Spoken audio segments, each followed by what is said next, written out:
آپ جو کہہ رہے تھے نیلسن منڈیلا نے جب وہ آئے تو اس نے سب کو معاف کر دیا جس نے جو زیادتیاں تھیں. بے نظیر بھٹو صاحبہ کے بارے میں بھی آپ کہہ رہے ہیں کہ اس نے بھی اپنے دو دور اقتدار اس نے جو گزرے کسی کے ساتھ جو وکٹمائزیشن یا ریونج جو ہے وہ نہیں کیا. یہ جو ہے ایک تو دونوں میں سملیرٹی نظر آتی ہے کہ نیلسن منڈیلا صاحب بھی ایک بہت لمبی جد و جہد سے گزر کے اس منصب تک پہنچے تھے. بے نظیر بھٹو صاحبہ بھی ایک بہت ہی آگ اور خون کا دریا پار کر کے وہ اس منصب تک پہنچی تھی. تو آپ سمجھتے ہیں کہ یہ جو ان دونوں کے درمیان سملیرٹی ہے یہ معاف کر دینے اور درگزر کرنے کی جو اپنا عادت ہے یہ وہاں سے ڈیولپ ہوئی، یا آپ سمجھتے ہیں کہ بے نظیر صاحبہ ایک عام طور جس طرح کہا جاتا ہے کہ ایک عورت تھی تو عورتوں میں ماں کی حیثیت سے اور اس حوالے سے درگزر کرنا زیادہ ہوتا ہے، یا آپ اس کے سمجھتے ہیں کہ اس کی ہیریڈیٹی میں ایسی کوئی چیز تھی؟ نہیں، ایسی کوئی بات نہیں ہے. یاد رکھیے کہ ہندوستان میں مشہور کہاوت ہے کہ عورت یا تو درگا ہوتی ہے یا پھر لکشمی. درگا قتل کرتی ہے، خون و غارت ہوتا ہے، بدنامی ہوتی ہے، برائی ہوتی ہے. لکشمی جائیداد بھی ہوتی ہے، خوشیاں بھی ہوتی ہیں، خوبصورتی بھی ہوتی ہے، ہر ایک چیز حاصل ہے.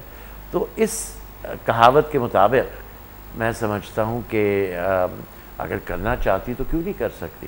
اور یہ یاد رکھیے کہ انگریزی میں پھر کہاوت ہے hell had no fury as a woman scorned، یعنی کہ کوئی عورت کو آپ ناراض کرے تو قیامت کی بھی اندیشے سے زیادہ اس کی تباہی ہوتی ہے اس عورت سے. تو عورت کچھ بھی ہو سکتی ہے. میں سمجھتا ہوں کہ یہ ان کی خود کا فیصلہ تھا کہ یہ مجھے نہیں کرنا ہے، اور یہ کہنا کہ شاید وہ نہیں کر سکتی، تو میرا خیال یہ ہے کہ ان کے حکومت کئی ایسے لوگ تھے جن کے تاریخ میں بڑے دھبے. پارٹی تو چلتی ہے ایک جگہ سے، اس میں چاہے آپ مانے نہ مانے چند لوگ ہیں، ان کا کردار وہ نہیں ہوتا اور وہ پریشر لے آتے ہیں. ہر گروپنگ میں، ہر پارٹی میں ویسے لوگ ہوتے ہیں جو تباہی کی طرف بھی آپ کو لے جانے کی کوشش کرتے ہیں. تو انہوں نے ان کا طرفداری تو نہیں کی، انہیں اجازت تو نہیں دی. اور جہاں بھی کوئی چیز بہت آگے بڑھ جاتی تھی تو وہ خود ان معاملات میں انٹرونشن جسے کہتے ہیں، مداخلت کرتے ہوئے میرا خیال ہے معاملات کو رفع دفع کرتی تھی. اور مردوں میں بلکہ یہ گنجائش بھی ہے، اور یہ وقت ہے کہنے کا کہ شیخ مجیب الرحمان نے بھٹو صاحب سے جو 74 میں ملاقات کی اندرا گاندھی کے ساتھ. اب اندرا گاندھی معاف کرنے والی عورت نہیں تھی، یہ یاد رکھیں. تو وہاں ایک ٹرائیپارٹائٹ اگریمنٹ سائن ہوئی جس میں مجیب نے کہا کہ جو ہوا ہے اب ختم ہے، ان معاملات کو ہم نہیں لیتے.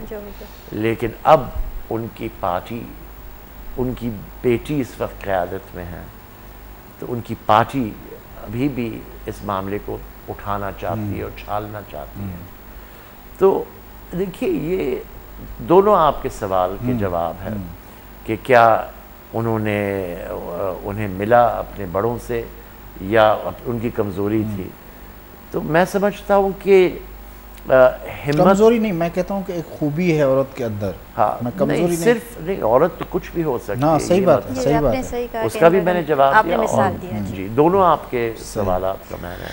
حسین ہارون صاحب، ہم آپ سے محترمہ کے سلسلے میں ایک اور بھی کانسیپٹ ہر انسان کے ذہن میں کہ وہ اسلام، جو اسلامی دنیا ہے اور ویسٹ کے بیچ میں ایک کڑی بھی تھی.